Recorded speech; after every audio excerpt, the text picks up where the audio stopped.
Salut! Dernièrement, je vous ai parlé des mares comme une oasis de biodiversité. Aujourd'hui, je vous propose de vous intéresser à un insecte qui peuple justement les mares et les points d'eau. Il en existe beaucoup d'espèces et voici à quoi il ressemble dans l'eau à l'état larvaire. Mais de qui s'agit-il? Alors, vous avez une idée? Approchez-vous. Voici une larve de libellule. Cet insecte fascinant qui commence sa vie sous l'eau pour la terminer dans les airs. Dans cette vidéo, vous allez découvrir comment la libellule passe de cet état à celui-là, durant de longues minutes, voire quelques heures. Installez-vous, l'émergence d'une libellule, c'est maintenant.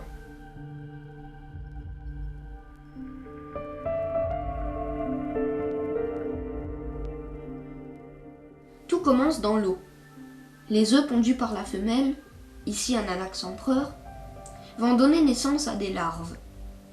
Ces larves peuvent rester dans l'eau une, voire plusieurs années selon les espèces.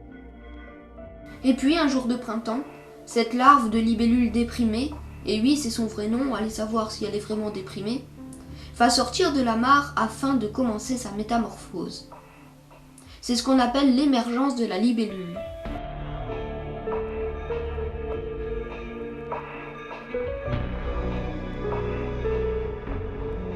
Ici, elle va durer un petit peu plus d'1 heure et demie. Un périple périlleux plus ou moins long commence pour cette larve. Pas facile pour elle de se frayer un chemin à travers cette végétation. Son objectif? Rechercher une petite branche, une brindille, une feuille, un roseau, une pierre. Bref, de quoi s'accrocher pour commencer sa métamorphose. Au bout de quelques minutes, voici notre larve bien accrochée à la végétation.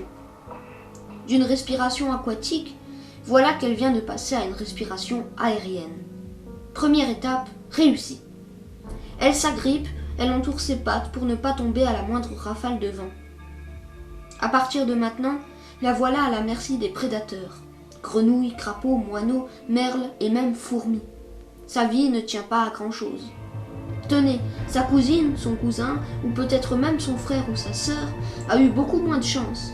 Francis, la grenouille de notre mare, n'a pas pu résister à ce festin.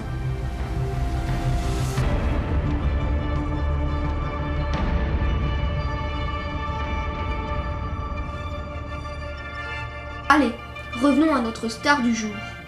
On accélère les images.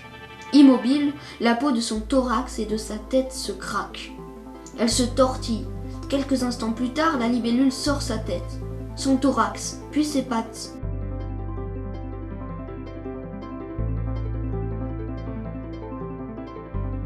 Petit retour à la vitesse réelle. Encore accrochée à son abdomen, elle finira d'un mouvement brusque à sortir entièrement son corps de sa mue, qu'on appelle l'exuvie.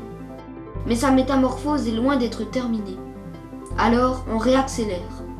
Son abdomen va grandir, tout comme ses ailes encore bien fripées.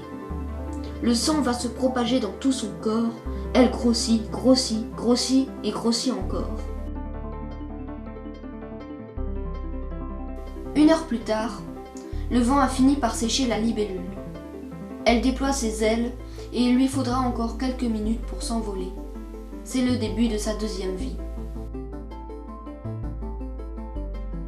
Voilà, vous savez maintenant comment une larve de libellule se métamorphose en libellule adulte.